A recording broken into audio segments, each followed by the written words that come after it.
There we go. Now we're live. Okay. Sweet. All right. This is a live. Okay. This will be fine. This will be fine.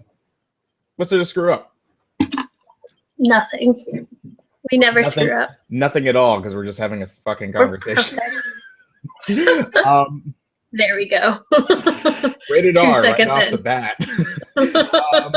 Welcome to the TYF, which is the Young Folks DC, as in Detective Comics Debrief. This is the TYF DC Debrief. I'm going to number this episode 0 because we're not really talking about any episode in particular. These shows haven't started up yet, but Allie and I, the video regulars for the Young Folks channel, right? We're the ones that, are going to be covering CW's TV shows, The Flash and Arrow, both of which we're mega fans of because we're superhero fans. I'm wearing my Flash socks right now, coincidentally. I need to get some of those. So I'm coming off of the heels of The Strain. I actually just got my link for the season finale just today. We're not going to talk about that right now. No, thank you. No. I'm going to be picking up season 4 of Arrow. Allie already reviewed season 1 of The Flash, and we've both have watched all of those things. But basically, DC and Warner Brothers are actually doing a pretty darn good job with building a universe and lore for their heroic genre. In the same way that Marvel is doing with movies, sometimes arguably a little not so much with their TV. Not so much with TV. Joss Whedon has even disowned Agents of S.H.I.E.L.D. We're not going to talk about Agents of S.H.I.E.L.D. right now either. Smart move. because we're here to talk about Central City. We're going to here to talk about Star City, Metropolis. I'm not all that up on DC knowledge. I know mostly Marvel. I don't know about you, Allie. I'm a mixed bag. I actually feel like I know more about DC despite being a Marvel movie fan because I watched all the cartoons as a kid/adult. What I was going to say was that the DC animation is it captures the tone of what those characters are supposed to be in the first place anyway. It just makes it a lot easier to jump into than, for example, when I got the idea for us doing this whole podcast, when I picked up season 4 of Arrow, I'm like, you know what? I'm going to stop by Newberry Comics. I'll pick up like a Green Arrow comic. I've never read one before. And they're like, we have his 2-part Convergence story, and they're like $1 a piece. And I'm like, okay. And I read them both in 15 to 20 minutes, and I'm like, this is boring. Yeah, I'm not going to lie. I've never really hopped on the comic train, so like none of my knowledge really comes from that. It comes from just doing my own little Wikipedia researching, watching movies, TV shows. I'm started like the Bruce Timm Batman recently. It's fantastic. It might be my favorite Batman. But so that's kind of where my research and knowledge lies.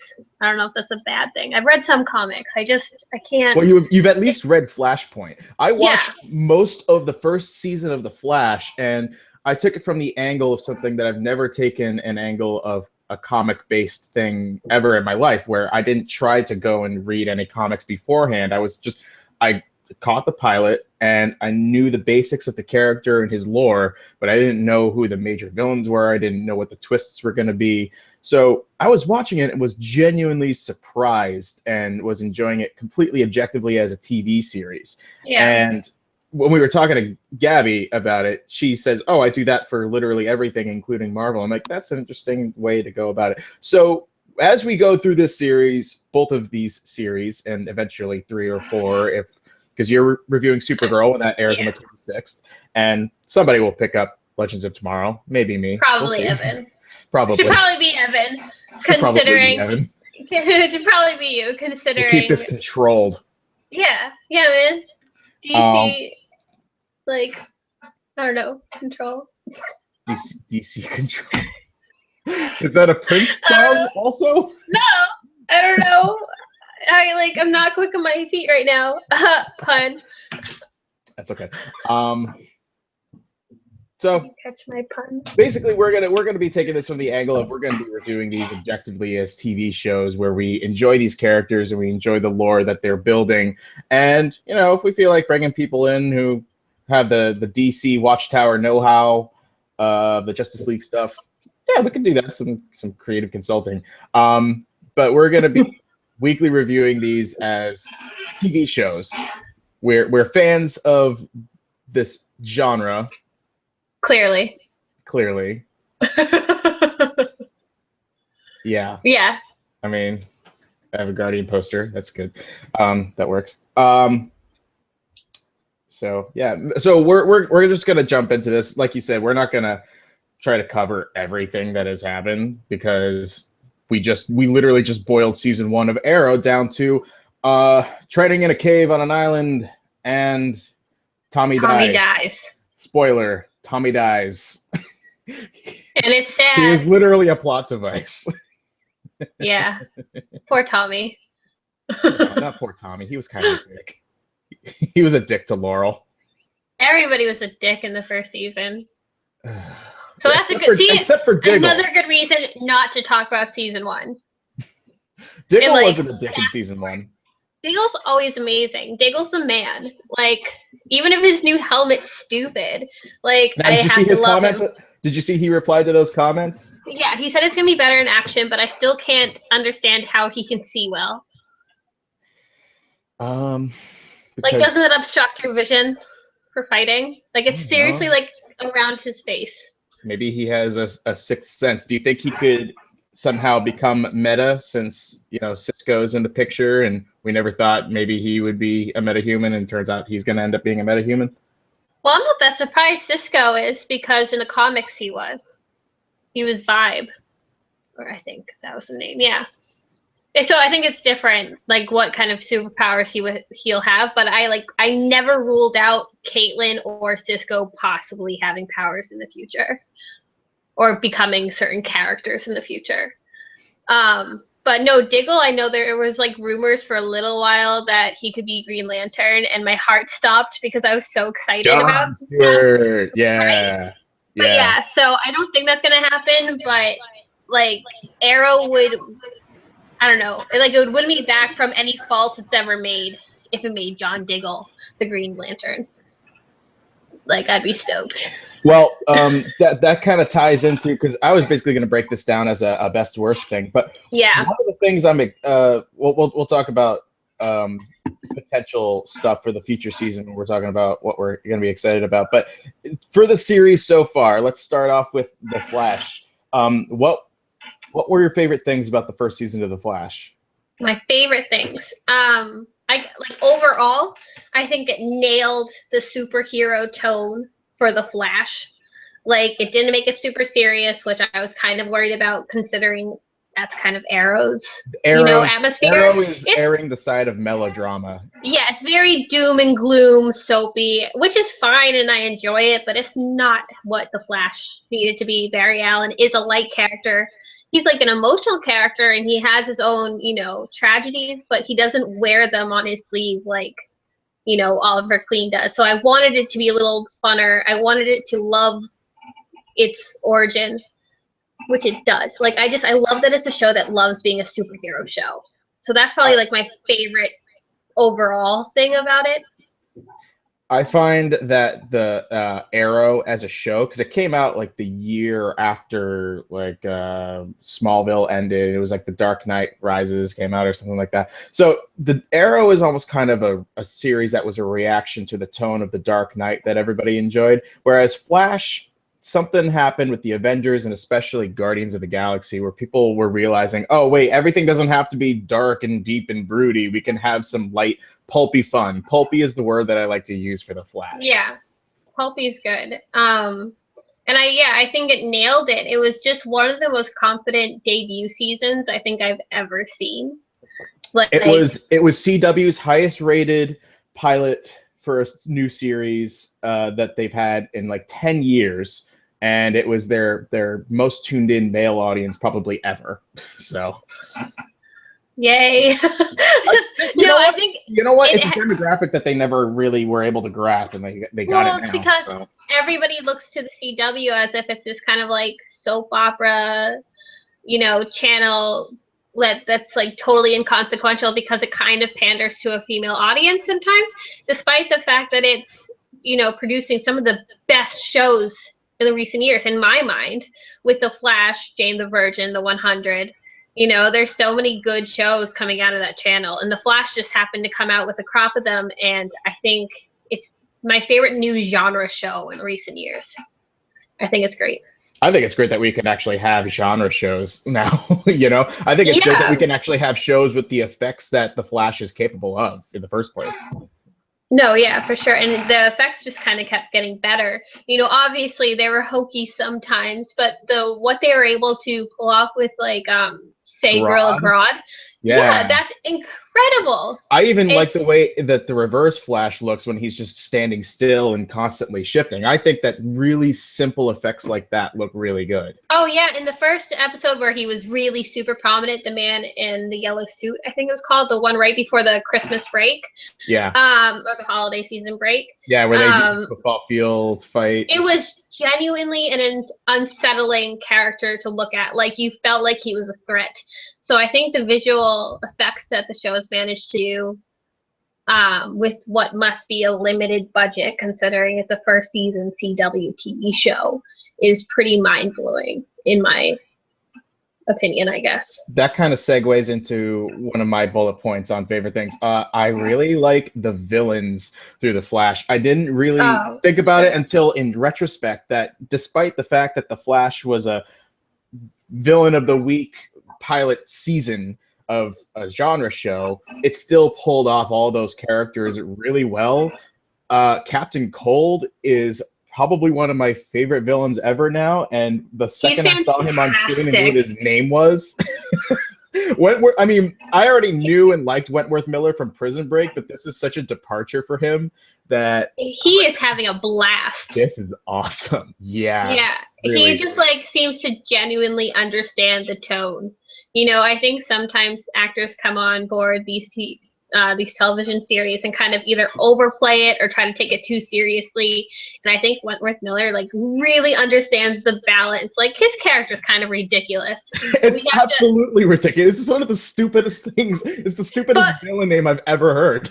But we have to believe him as a villain, and we have to like his kind of back and forth with the Flash, and I think he did a wonderful job.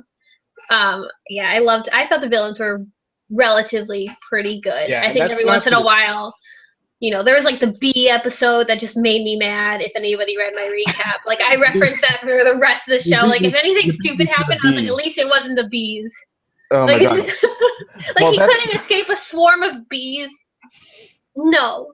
So that one annoyed me, but otherwise, I thought the villains are relatively all good. And that's not to discredit Tom Cavanaugh as Harrison Wells, who I'm more. I mean, there is no conflict about John Barrowman on Arrow. You hate him. You kind of like that you hate him. But no, I just hate him. Malcolm should have died by now. But we can get to that later. Well, I'm gonna get to dying on Arrow later. But Tom Cavanaugh, he portrays Harrison. It's somehow it pulls off that he is a villain disguising himself as someone else that you still like, but it's a weird dichotomy. I really don't understand how I still love his portrayal of Harrison Wells, even though he's really not Harrison Wells at all. He's ego barred fawn.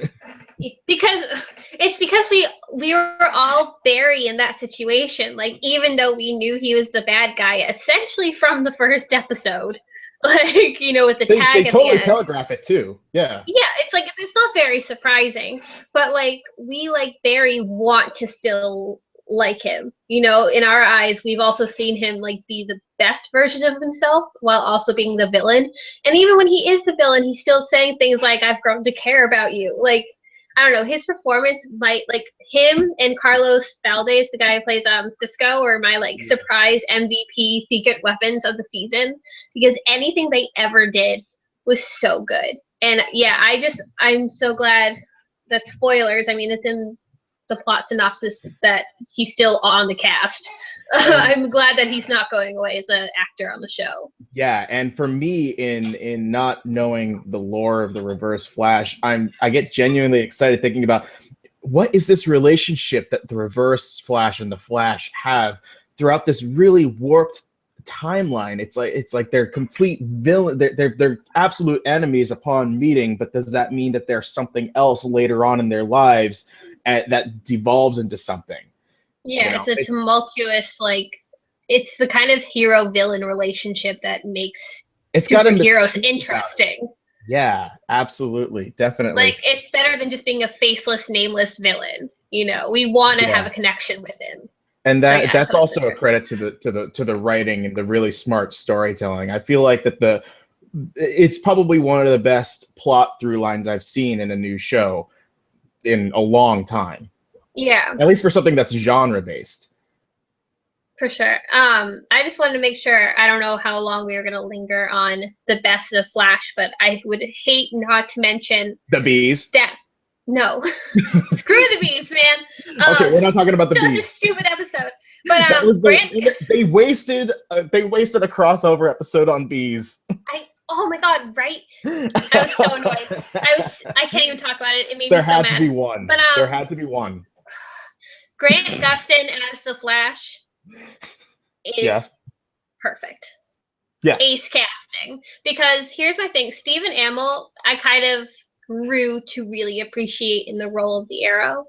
Like, I don't think he's, gonna be winning Emmys anytime soon, but I also don't care. Like, I like, who cares? That's not the point of the character. I think he's earned his title as Arrow with the physicality that he brings to it. And, like, you watch him and you're like, he's believable. Like, I believe he's in those fights. I think he's good. Grant Gustin, like, earned my trust as the character in the first episode. Like I was like, you are Barry Allen. Well, we got to know him as Barry Allen before he became the Flash in Arrow when he had that little cameo episode. Yeah, exactly. Like, he earned it. I was so, like, that was the highlight of season 2 of Arrow, was his back end, like, pilot. Which is still the best season of Arrow in the first place. Yeah, so I don't know. It's like, I love Grant Gustin so much in this role that I am bitter at the idea that Ezra Miller, an actor I love, is going to be playing him in the movies. Like, that's an amazing anomaly. Because I enjoyed that actor. Ezra Miller is a phenomenal actor, but right now, in this current iteration, Grant Gustin is the Flash. So in the same way that, like, Matt Smith was my Doctor in Doctor Who, it's like, I just am going to have a hard time separating the two. So I don't know about you, but I think Gustin. I'm kind of taking it all in stride. I'm like, it's DC. They're going to find some stupid way to make both universes like fight each other. True. When they get to that point, like 10 years from now. But yeah, with all the talent on the show, and I think the Flash does have, like, uniformly has a really solid cast.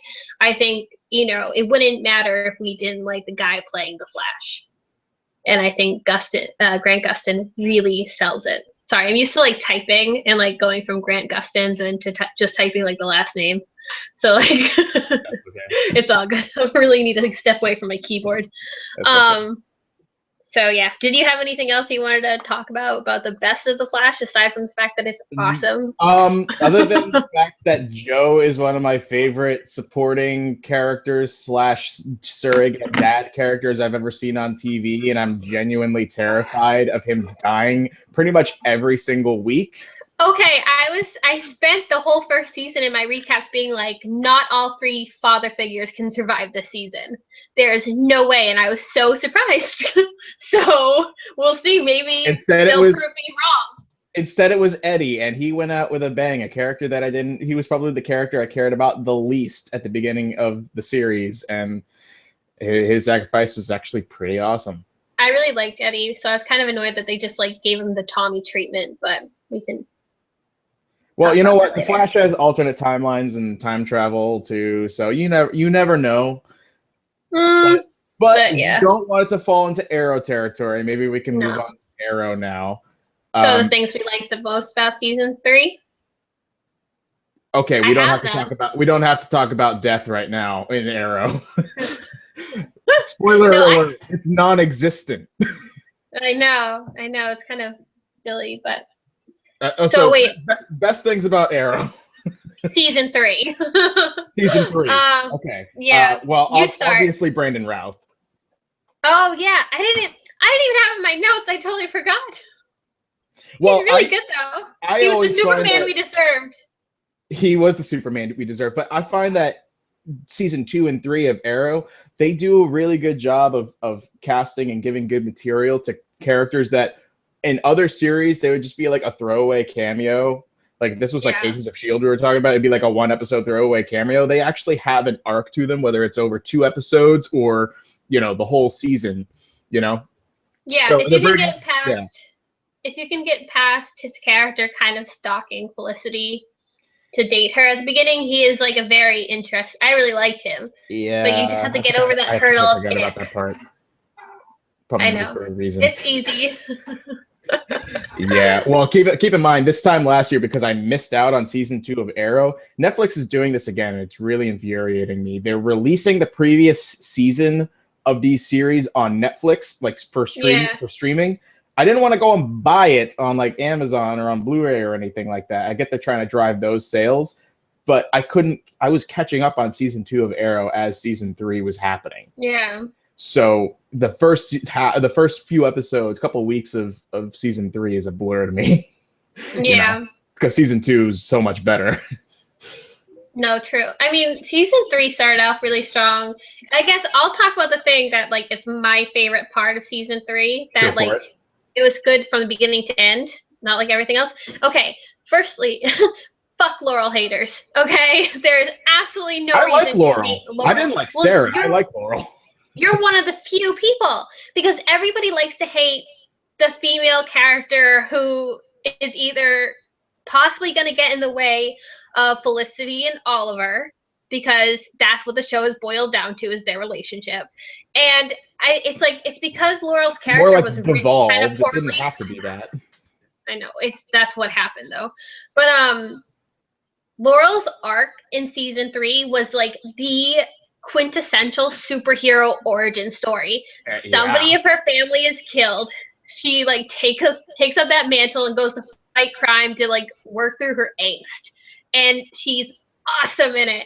Like Black Canary is like my favorite superhero on Arrow right now. And there's a lot of superheroes on Arrow right now. I much prefer her as the Black Canary. I felt like her training through season 3 was probably some of her strongest moments as a character. Certainly better than the alcoholism she was doing before it. That's what I'm saying is it's like people hated her just because of the poor material that was being written for her. Yeah. Like she was never a bad character. She was just given stupid storylines, It's like they had no idea what to do with her. So like, she's it's hard when you're working now. Half the time you're working against what's his name? John Barrowman as your dad, Yeah. Oh, you don't like Detective Lance? That was the wrong one. You said John Barrowman. You're right. That's why I got confused. I like to Paul Blackthorne. He's really good sometimes though. He's awesome. And that's another thing. That's another thing that I mean. When he and Joe had that cameo in that episode of The Flash where they go to Central City, he was great. I loved seeing him do detective work with Cisco. I thought that chemistry was awesome. Yeah, it's like that's the kind of stuff he should be given. Mm-hmm. But I think we're already starting to sway into the bad things. So let's cut like some of the better. But yeah, no. So I thought Katie Cassidy was really good as the Black Canary in season 3. And she's got the canary cry, so that's cool. I was like freaking out because I love that character. And, I was fine with Sarah. I didn't love her. I liked the representation she gave to the show as like a bisexual character, and that was kind of it. I liked her in theory. I forgot about that because I also forgot about what the hell was the name of Ra's al Ghul's daughter? Nyssa. I completely forgot about that plot line until they brought it up again in season 3. I'm know. Oh, that's right.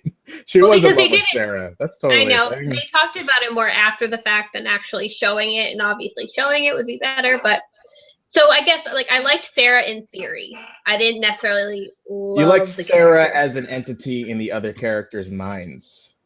It brought about like this gravity to the show at the beginning of season 3. Like everyone was super serious in a genuine way, whereas the point in time where it's like the after the mid-season break, it's like, oh my god, Oliver is dead. And I'm like, I know. No, he's not dead. And Felicity giving self-righteous speeches. But back to the things we liked about season 3. The duel with Ra's al Ghul was awesome. one of the best things, I think, if not the best thing the show's ever done. That fight, and then like when Oliver's supposed to die, it was intense, I was like, I knew he's not gonna die, but for a split second I was like, oh no, what's gonna happen? Despite the fact that you knew he was gonna live, it was much more of an effective fake out death than even Aragorn in Lord of the Rings: The Two Towers. You know what I mean? Because Viggo Mortensen needed to have his moment. But I thought that was a really great sequence. Another thing was the Suicide Squad. Every time they come up, that's awesome. But I didn't particularly like Deadshot's. I didn't like his background story. I thought it was kind of maudlin. Yeah. It was just very emotionally manipulative. You know what it was? Emotionally manipulative because it was shoehorned. They should have had a couple episodes where we get to know him on a solo mission before they go and do that whole kind of sappy story or whatever. Yeah. He was only in maybe 1-2 episodes before that. Yeah, and I really liked his presence before that. I didn't need a whole episode dedicated to his tragic past. He worked much better, with a little bit of an ambiguous background to him. Yeah, and we're gonna see that with Will Smith again too. So brace yourself. I don't even think about DC movies; they all just piss me off. But so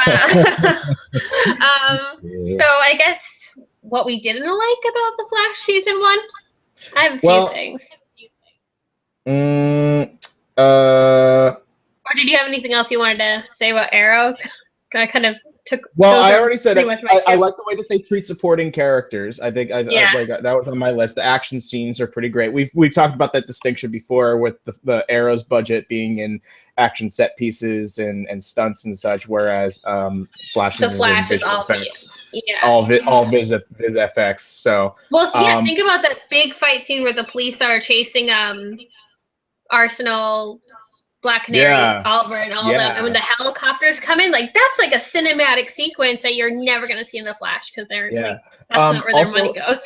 I felt like we saw a really, probably one of the better representations of the League of Shadows than probably Christopher Nolan ever even covered over 3 movies.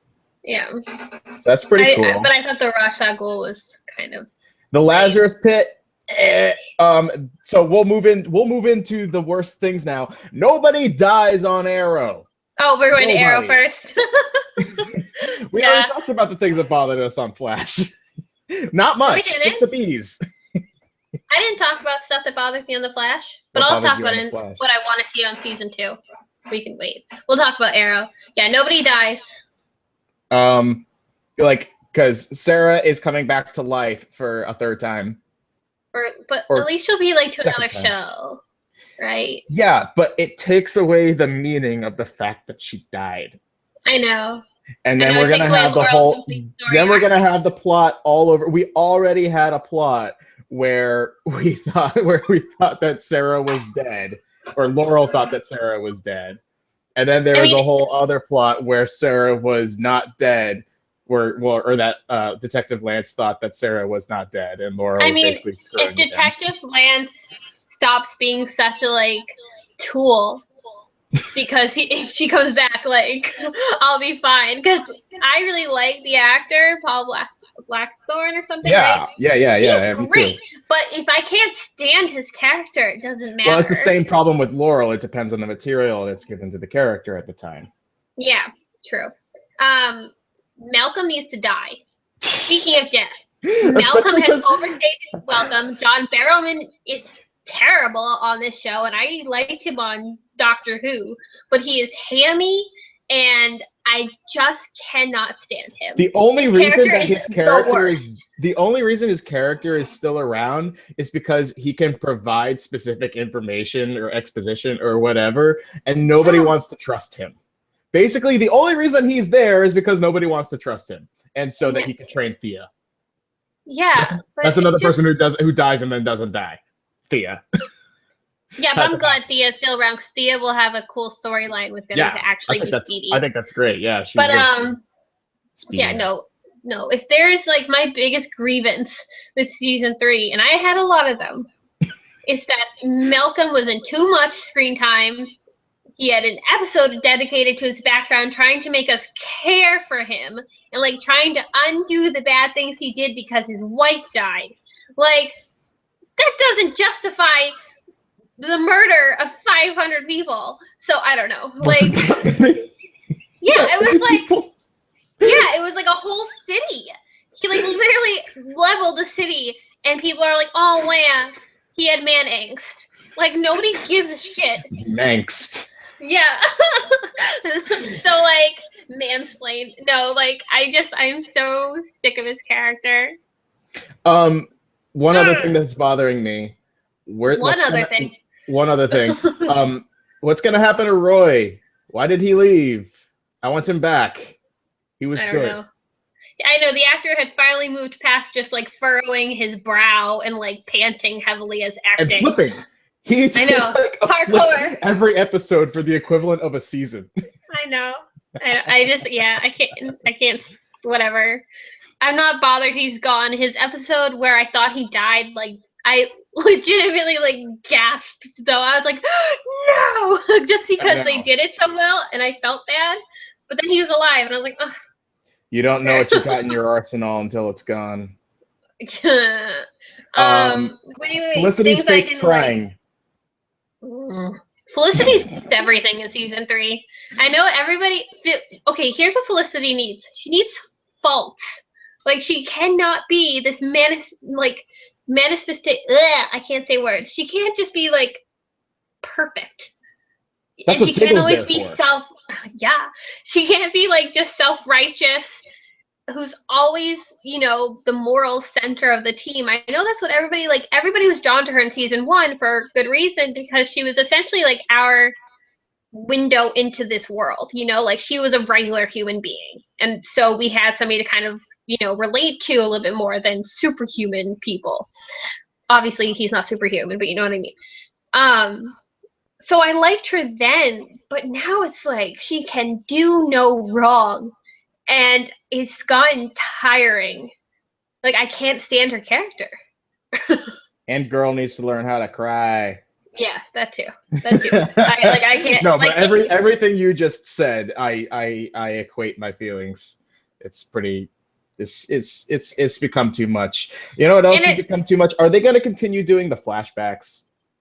Yeah, there's like still like 3 more years until like they find him on the island, right? But he's already left the island for over a year. But he's going back. He has to go back. But he's already been back. In the flashbacks, he's already been back to snoop on his sister. It's like some Lost kind of shit.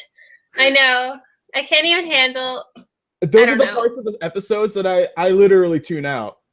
I tune out the flashbacks so I can enjoy the rest of the episode. I did it when Slade Wilson was still on. I liked their back and forth. Yeah. And I thought they were interesting. Season 1 and beginning of 2 probably had the most interesting flashbacks. Definitely. And like never mind. I liked the season's flashbacks with the family he stays with. I actually thought those 2 characters were really good.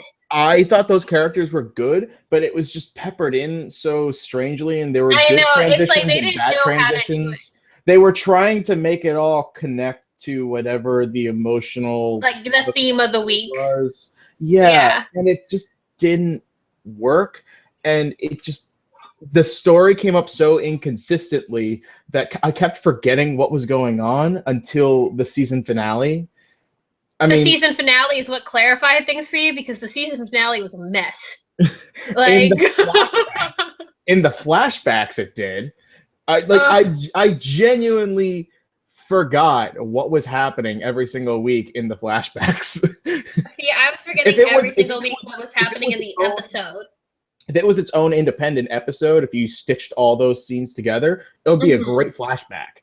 It's just the way it was presented was inconsistent. Yeah, exactly. And especially when it was being like cut in with some of the worst writing of the series so far in the last couple episodes, where Oliver's been brainwashed. No, he hasn't. Oh my god, he almost killed Diggle's infant. It's like He almost killed Diggle. yeah. So it's like I don't know. It was too much of a back and forth, and I never believed that he was actually. By the way, were we supposed to assume while he was quote unquote hypnotized that he realized that he was supposed to be seeing Diggle and stabbed that guy anyway? Did he kill that guy? Whoever that random guy was? He killed somebody? See, this is what I'm saying. I totally forget. And I was watching each week. But, yeah, no, me too. Oh my god. It was like once they came back from the break and he like came back from the dead, all of a sudden it was like, who cares? So I really want season 4 to be better because I love this show when it's good. And it does have it in itself to be good. Are you excited to see magic brought into the thing? And I'm not talking Lazarus Pit. I mean Constantine. Yeah, it's only for an episode though, right? Oh, is that it? Yeah, bummer. But I am ready because I think that can like bring some humor to the show. Like you saw how like Diggle reacted to the Flash. Oh, I thought that was great. Yeah. Yeah, so that's what I'm saying is that, and that's my thing going forward in season 4. If they just put some humor into it, I think they'll be, already moving in the right direction. Yeah, and I think bring things like magic. They had a season of The Flash under their belt, under the same studio house, so they can actually take some notes from that. Yeah, see what worked and what didn't, and what would like translate well, but still be under like the Arrow tone, I guess, because you can't make the Arrow like the Flash, just like you can't make the Flash like the Arrow. It's totally different superheroes. And they don't need to be because they're two completely different characters with different story types. Which, by the way, is the problem with DC movies, is the fact that they're trying to make now every single movie under the same model instead of adapting to what? No joke rule. None. I can't quit. We're super serious. But yeah, no. So I don't know. I think if we want to move on to what we hope to see, Arrow being a little funnier. I would love to see Oliver Queen crack a smile every once in a while because I think Stephen Amell would do humor and like happiness a lot better than he does angst. That trailer for season 4 where he's like happily ever after with Felicity, I'm like, this is too much color for this show. This feels like Edward Scissorhands right now. I know. Like, where's our filter? Yeah, where's our beauty filter? I'm excited for Neil McDonough as the villain, Damien Dark. I have little knowledge of him other than he's a Teen Titans villain, but I like Neil McDonough. And I like Teen Titans, so that should be interesting. I'm ready for a villain that's closer to home for them instead of like supposedly worlds away that they can just get there in an hour. But I am ready. I was so not a fan of the Ra's al Ghul character, at least in this iteration, that I'm excited to see. Like, I'm hoping, Damien Dark, you said? Yeah. Yeah, I hope he I hope he's more of the cut from the same cloth as Slade Wilson was. Imposing. Did you see that the actor for Slade Wilson got arrested? Yeah, but it was it was weird. I read about that, yeah. Okay. Like somebody was making fun of his girlfriend who's sick or something. Was he Orlando? At least that's what I read. No. What? Orlando Bloom punched Justin Bieber in the face because he made fun of his This is old news, Evan. I'm sorry. Okay, you're right. What else? I don't know. What do you want to see from the Flash? I'm excited to see Future Flash. That's not Wally West though. You mean past Flash? Is that past Flash? Yeah, Derek. He's like the first version. Oh. He's like the first version of the Flash. But Wally West will be I've been avoiding past. Spoilers. I haven't been watching the trailers, so. Oh. Well, I just know that from the comic book stuff. Okay. See, that's what I mean. It's from alternate universe. Oh, okay. I'm going in cold. Wally West will be coming up some point. I think he hasn't even been cast yet, though. No, he's kid. I'm hoping to see better storylines for Iris. Yeah. because when she was basically the only person who didn't know Barry was the Flash, she was getting a little annoying to me because she was being so persistent. I'm like, just let them do the thing. I know, but in my mind, I was also like, tell her. I was like, there's absolutely no reason they didn't tell her. That was my big thing with the season. This is the same Barry Allen that told her as they were about to die when they had the hurricane guy, and then he got sent into an alternate timeline. He's already told her in one reality. He's the same Barry. Just tell her. It's ridiculous. I couldn't stand it that they didn't tell her, especially that Joe didn't tell her. That was probably my biggest issue. But no, yeah. So I'd like better storylines for her. I would like to see less of Caitlin. I can't stand. I think the actress is just. Was she starting to get on your nerves? I just think she's better in smaller doses. Okay. She was adorable in that scene that she got drunk, but. Yeah, I think she's best when she's doing her preppy science stuff. I felt like the relationship stuff with Firestorm there was getting a little like, okay, yeah, we've seen enough. It was a little rough. But yeah. What are we excited for? More Captain Cold, more fun villains. Neil McDonough, stunts, magic. Dr. Zoom. Dr. Zoom. Tell me about Dr. Zoom. I have no context. I don't know that much either, but he's a big villain, and I think coming off this season where the Reverse Flash, people could have been like, you're using him already. He's a character that could have been easily saved for like a season 3 situation where they're like, shit, we don't know what to do next. Mm-hmm. And they already used him, so I think Dr. Zoom will be like a good the season arc villain. Yeah, especially when now, he's set off this portal into alternate timelines. The stakes are going to be risen. So the only thing I could be concerned about is the fact that maybe they'll have too much on their plate. But I think the show's going to juggle it well, and I'm excited to see how all the characters are reacting to these new situations. Cool. And what are you excited for about Supergirl, even though that's a month out? Okay. Here's what I'm excited about Supergirl, because I know people are making fun of the trailers, and they can go to hell. They liked the last trailer. Well, that's good. They didn't like the first one, and they made fun of it. This show, more than The Flash, and more than Arrow, which is on the CW, and is essentially guaranteed a 12-year shelf life if they want. Look at Supernatural. Yeah, no, that was CW. CBS, with Supergirl, you need to watch the show and support it, because the only way you're going to see more shows about female superheroes with a feminist theme running throughout it, with other strong female characters run by female showmakers, is by supporting it and watching it. So sure, it looks a little silly and there's going to be some goofiness involved, but Melissa Benoist as the lead is charming as hell. She is the female Grant Gustin, and Superman's boring. At least Supergirl has a little bit of an edge to her. He's not always boring. Leave me be. But Henry Cavill's Superman is boring. Yes.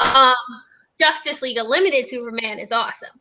But yeah, so support the show, because I have been wanting to see a female superhero TV show forever. I'm a female superhero fan, and it's a boys club. So just support the show. Just turn it on and leave in the background. I don't care. But I want more shows like this. You want a Black Widow standalone movie? Support Supergirl. Simple as that. There we go. I'm excited for all the reasons that you just said, but for me also, for somebody that was always a fan of Superman, and I stuck with Smallville longer than I care to admit. I actually dropped out the season that they brought in Laura Vandervoot as Supergirl. I dropped out that season because it was that genuinely terrible. It was a terrible, soapy mid-2000s show that I watched because at that point in time, it was before Iron Man ever happened. So I watched superhero stuff just hoping that I would get a flavor of superhero stuff in it. And now we get to see Superman. We get to see the Superman lore, Kryptonian, House of L, yada, yada. Maybe she gets to fight Zod. We don't need Zod, but you get my point. We get to see all that Superman lore in a TV show. Sans Superman, which you're right, can be boring every once in a while. It depends on how he's written. It's like you really have to. He doesn't even need to be in it. Yeah. He doesn't. Please, like, don't let it be a Superman show. It's Supergirl. It's Supergirl. Yeah. Supergirl. But she at least comes from that lore. Maybe she can tie into the Flash at some point. Something. Sure. Maybe. Yeah, no. We'll see. I'm just excited for an expanding lore, and we finally get a lead female character. Especially on the television DC landscape, which again, like, let's just keep pushing the fact that if you want good DC media, you should be looking at their TV shows or their animated series and movies, except for Throne of Atlantis, which was shit. Don't watch that movie. It was a mistake. It's because everything with Aquaman kind of sucks. It was just stupid. Except for Aqualad. Aqualad's cool, but he was awesome. Oh, don't even get me started on the injustice of Young Justice being canceled. Yeah, I wanted to call this Young Justice, but it's already taken. Oh, that would have been fantastic. That would have been fun. That would be really good. Call it Younger Justice. I don't know. For now, it's TYF DC Debrief. Good job. Debrief. Millennial Justice. Millennial Justice. Don't call me a millennial. I was born in 91. All right, so DC Debrief, by the way. DC Debrief. I'm Evan Griffin. I'm Allie 42 Johnson. at Allie Johnson. Sorry. It's fine. I'm Allie Johnson. I'm at Allison AJ. We're both fan the young folks. I'm reviewing Arrow. She's reviewing Flash and Supergirl. I'm probably picking up Legends of Tomorrow when it premieres in January. Is it January? I think so. You should put your name on that now. Yeah. So yeah, keep And an eye out for us. We're going to be writing about these episodes in weekly recap reviews on the website every week, and we're going to be talking about it here in podcast format. You can do a video on YouTube. You can go like our page on Facebook and on Twitter, and you can follow us. And be sure to go to our Podomatic website, and you can listen to us on iTunes. That's a format that I'm trying to push this on. iTunes. Yeah, Yay. we actually the podcast feed is already there. This will be the first thing to go on there, so that'll be cool. And we're obviously going to be recording this live so I can archive the video every week. So if you're watching this and you want to jump on the bandwagon, you can do like Q&A stuff, something. I don't know. We'll work it out. We'll figure it out. If anybody actually listens to it. I have like five people. I have five people that told me that they were going to listen to this. So that's fantastic. That's fun. That's cool. That's fine. I'll make 5 too. All right. And end transmission.